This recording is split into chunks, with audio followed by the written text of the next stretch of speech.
जय श्री राधे।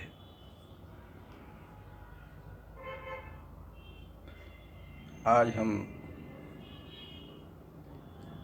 मांसाहार पर चर्चा करेंगे कि हमारे धर्मशास्त्रों में किस तरह से बार बार इस बात की ताकीद की गई है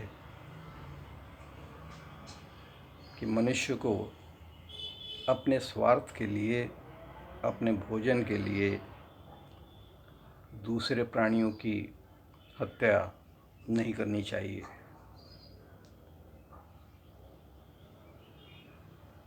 मांसाहार में सबसे बड़ा दोष ये है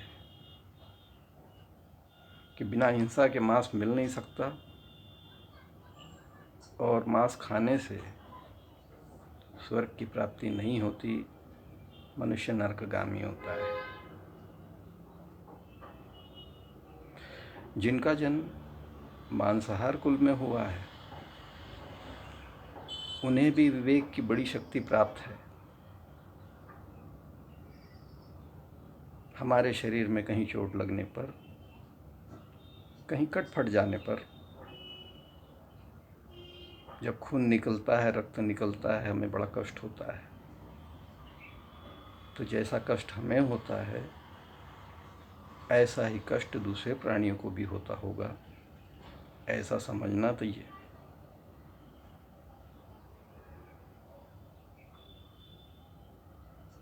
जंगल में हम देखते हैं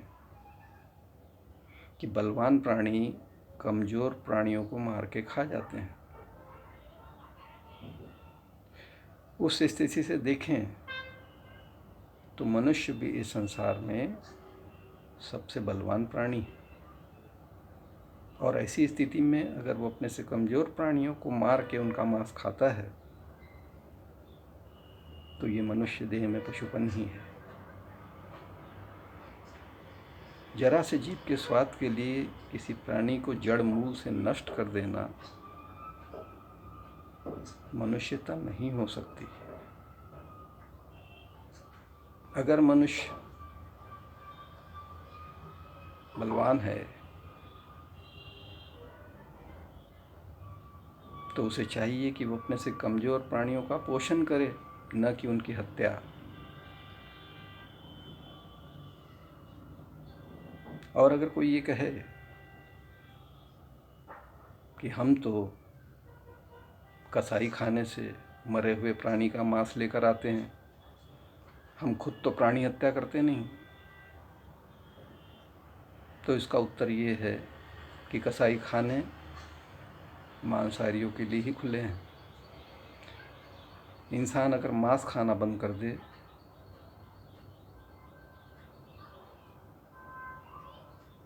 तो फिर कसाई खानों की क्या ज़रूरत रह जाएगी। मनुष्य को तो थोड़ी देर के लिए ही तृप्ति मिलती है, लेकिन प्राणी का सदा के लिए नाश हो जाता है और उसे गहन पीड़ा भुगतनी पड़ती है और मनुष्य के इसी कृत्य के कारण वो नरकगामी होता है।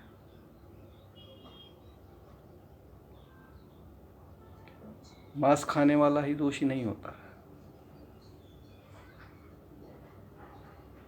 सलाह आज्ञा देने वाला कि भाई मांस खाओ, मांस खाने से शक्तिशाली मनुष्य बनता है, ऐसे सलाह आज्ञा देने वाला, प्राणी के अंग काटने वाला, प्राणी को मारने वाला, प्राणी का मांस खरीदने वाला, प्राणी का मांस बेचने वाला, प्राणी का मांस पकाने वाला, प्राणी का मांस परोसने वाला और प्राणी का मांस खाने वाला, ये सभी के सभी घातक कहलाते हैं। खाने वाला उपभोग से हिंसा करता है और खरीदने वाला धन से हिंसा करता है।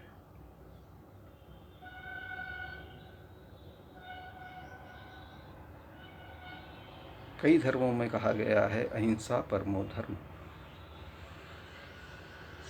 हम घर में देखते हैं कि जब बड़ा भाई छोटे भाई को तंग करता है, परेशान करता है, तो पिताजी से देखा नहीं जाता और वो उसे डांटते हैं, कभी कभी चपत भी लगाते हैं। तो वैसे ही समस्त जीवों के परम पिता परमात्मा वो भला कैसे खुश होंगे जब हम अपने से कमज़ोर प्राणियों को मारेंगे। सज़ा तो भुगतनी पड़ेगी। ऊपर वाले की लाठी में आवाज़ नहीं होता, सज़ा तो भुगतनी पड़ेगी। राजदंड से मनुष्य बच जाएगा, लेकिन देवदंड से कभी नहीं बच सकता। आज जिस जीव का मांस हम खा रहे हैं, कल वही जीव हमें खाने वाला बनेगा। यही मांस का मांसत्व है। जैसा मनुष्य भोजन करता है वैसा ही उसका मन बनता है।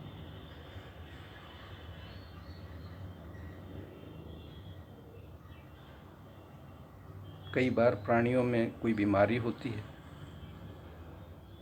मांस खाने से वो बीमारी मनुष्य को लग जाती है और उसका स्वास्थ्य बाधित होता है।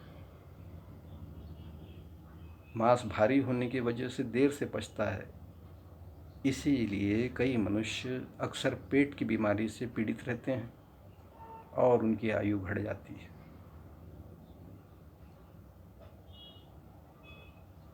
जब भी हम पर मुसीबत आती है तो हम भगवान से कहते हैं, हे भगवान हम पे दया करो। लेकिन जब उस जीव को काटा जा रहा होता है हमारे लिए, और जब वो जीव चिल्लाता है सहायता के लिए, तो क्या हम उस पर दया करते हैं? जब उस जीव पर हम दया नहीं करते तो क्या हमें परमात्मा से दया मांगने का अधिकार है? भय से भय की ही प्राप्ति होती है। इस वसुंधरा में सबको जीने का अधिकार है।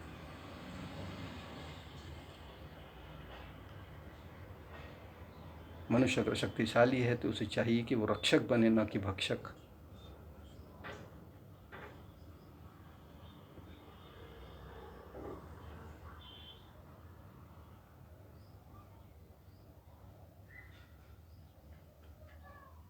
याद रखिए,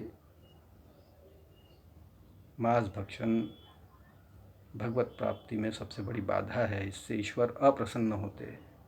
ये महापाप है, ये प्रकृति के विरुद्ध है, ये कोरी पशुता है, ये घोर निर्दयता है। इससे स्वास्थ्य बाधित होता है और ये शास्त्र निंदित है।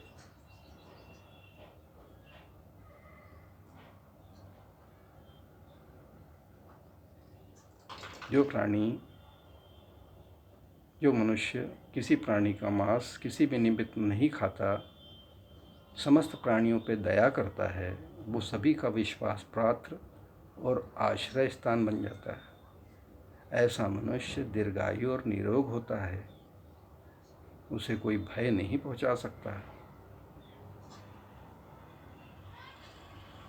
मांस न खाने के समान पुण्य ना तो भूमि दान से होता है, ना ही स्वर्ण दान से होता है, और ना ही गोदान से होता है। इसलिए मनुष्य को चाहिए कि सदा शाकाहार का सेवन करे। जिन्हें मांसाहार की आदत है, बीड़ी सिगरेट पीने की आदत है, मदिरा सेवन की आदत है, कोई भी ऐसी आदत है जो स्वास्थ्य की दृष्टि से ठीक नहीं है, आध्यात्मिक दृष्टि से ठीक नहीं है, और मनुष्य अगर उसे छोड़ना चाहता है तो ये बहुत ही आसान काम है। लेकिन ये एक दिन में नहीं होगा। इसे साइंस की भाषा में टेपरिंग कहा जाता है। अगर रोज़ मांस खाने की आदत है तो एक दिन के आड़ खाओ, फिर 2 दिन के आड़ खाओ, फिर हफ्ते में एक बार खाओ, 15 दिन में एक बार खाओ, महीने में एक बार खाओ, 2 महीने में एक बार खाओ। ऐसे धीरे धीरे करते वो छूटेगा।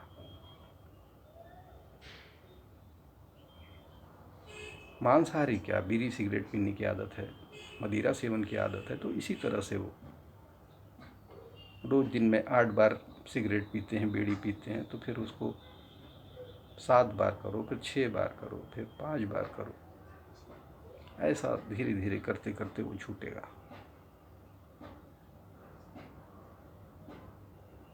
आज बस इतना ही। शेष विशेष अगली बार। जय श्री राधे।